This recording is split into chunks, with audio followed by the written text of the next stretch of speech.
Magandang hapon po sa ating lahat mga ka-farmers. Ngayong hapon ay pitas po tayo ng dragon fruit kasi maganda ngayong hapon kasi hindi na po masyadong mainit. Kaya ngayong oras na to ay pitas po tayo ng dragon fruit kasi mga malalaki na at saka hinog na. So ito po ating gagamitin na pangpitas.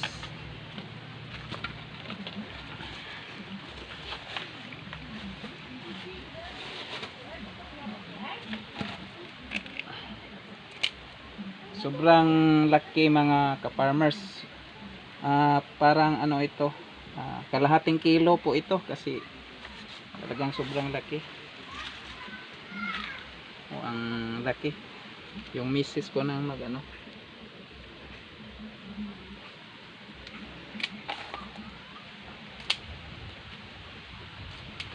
So ito pa yung dalawa ay kaparehong malaki at mabigat.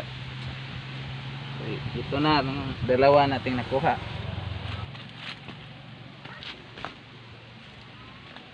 Ito small size po ito. Yung kanina yung large. Idol, mga ka-farmers. Ito naman tayo.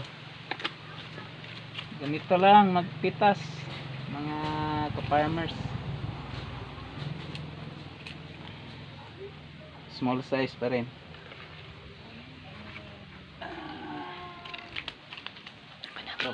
Madami na yung nakuha natin.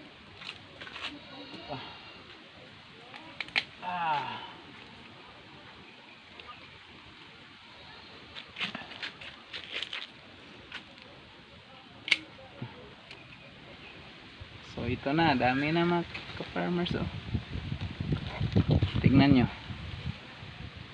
dami na, parang ano to, mga 2 kilo, sobra pa.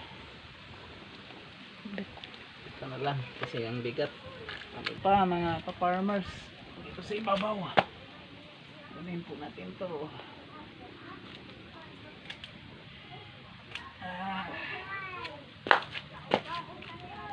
Ito na mga ka-farmers.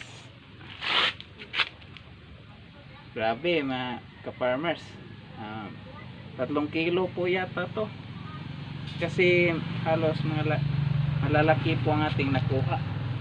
So itong isa hayaan na lang po natin yan kasi medyo ano ito, parang maliit pa.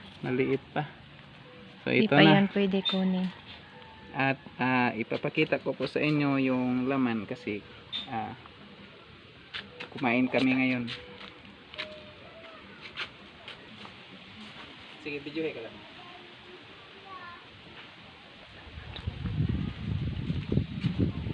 Ito na mga ka-farmers.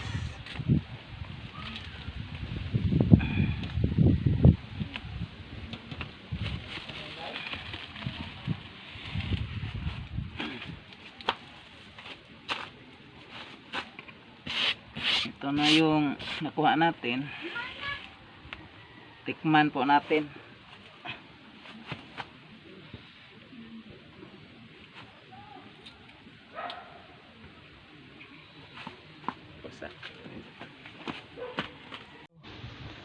Ito na mga ka-farmers, tikman po natin kasi itong dragon fruit ay anti-cancer. Maganda po ito sa may cancer kasi lunas sa may sakit na cancer. Kaya lalo na itong variety na to na puti. So ito mga ka-farmers, kanyang forma puti ang kanyang laman. So itong variety na to ay maganda kasi anti-cancer ito talaga. Kaya masarap pag magtanim kayo ng ganitong variety. So salamat sa inyong lahat mga ka-farmers na palaging nanonood sa aking video about pananim at dito sa ating tanim na dragon fruit. Thank you po sa inyong lahat. Ito na mga ka-farmers, subukan natin kung gaano ka bigat yung isang bunga. Tingnan nyo ha.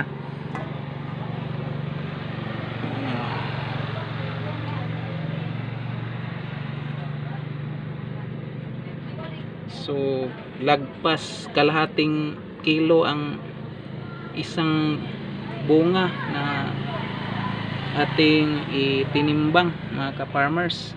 Tingnan nyo, sobrang laki talaga.